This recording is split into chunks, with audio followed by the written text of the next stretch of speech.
Hello, my name is Mr. Braham. Thank you for showing an interest in the GCSE Design and Technology course. The following video is a bit of an outline in terms of the course content and is another video in addition to my engineering video which outlines the detail of the engineering course. If you've watched that video, you will notice this slide and the main question we get asked, or I get asked as a lead teacher, is what is the difference between engineering and design and technology? And there are two chairs on the right hand side. The top one is what we would call an engineering type chair because it doesn't really matter how it looks necessarily. It's more that it fulfills a function. So there's loads of different functions on that chair. And the bottom one is more a design and technology chair because it doesn't look necessarily comfy, or it doesn't necessarily do the job that it's intended to, but it looks quite cool. And that's one of the main messages really, is that as an engineer it's more about how it works, and with design and technology it is more about how it looks. I'm sorry for that, the blur on there, but the course itself is broken up into two parts, 50-50. One half is an exam, which is done at the end of year 11. The other half is coursework, which is another 50%. They are both 100 marks, so the course is out of 200. And you can see on the left hand side, paper one is broken up into three sections. Section A is more sort of the key stage 3 type questions, multiple choice questions. Section B is a bit more specialist in terms of the technical principles that you know about tools, materials and processes. And then section C, which is 50 marks, or if you think about it, a quarter of the course is more about your knowledge as a designer and designing and making principles and thinking about things like the environment and sustainability and designing for people and for clients. And that sort of thing.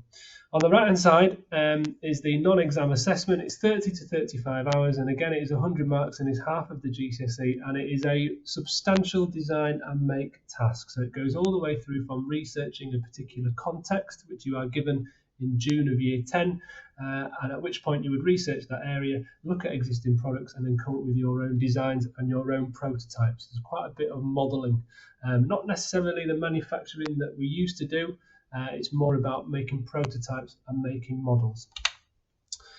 Once you've done GCSE Design and Technology, we offer A-level product design, and they flow into each other quite nicely actually.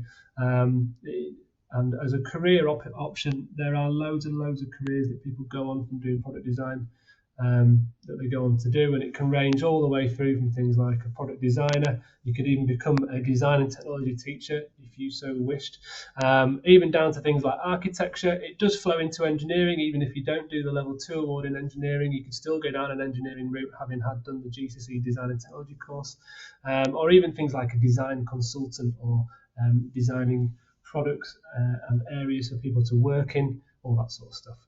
So it lends itself really to the creative and design side of things.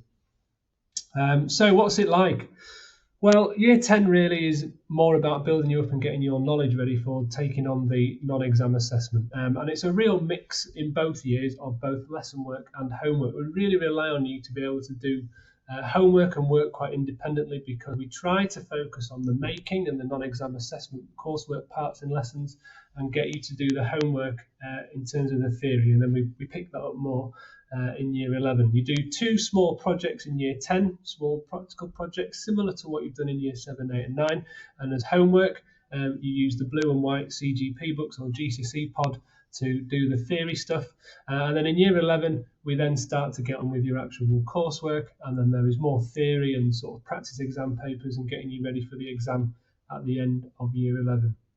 The main thing to bear in mind is that as a GCSE Design and Technology student, you need to be quite independent in your thinking. You need to be very creative in terms of what you might come up with or what you might do, and you need to be able to manage your time and work effectively on small projects, because we often drip things in. But it's a very nice course. There is quite a bit of practical to it. You are up and about and doing stuff quite a lot, and it ties in very nicely with what you've done in year 7, 8 and 9. If you've got any more questions you would like to know about the Design and Technology course, please don't hesitate to get in touch or come and find me in school. Okay, thank you, goodbye.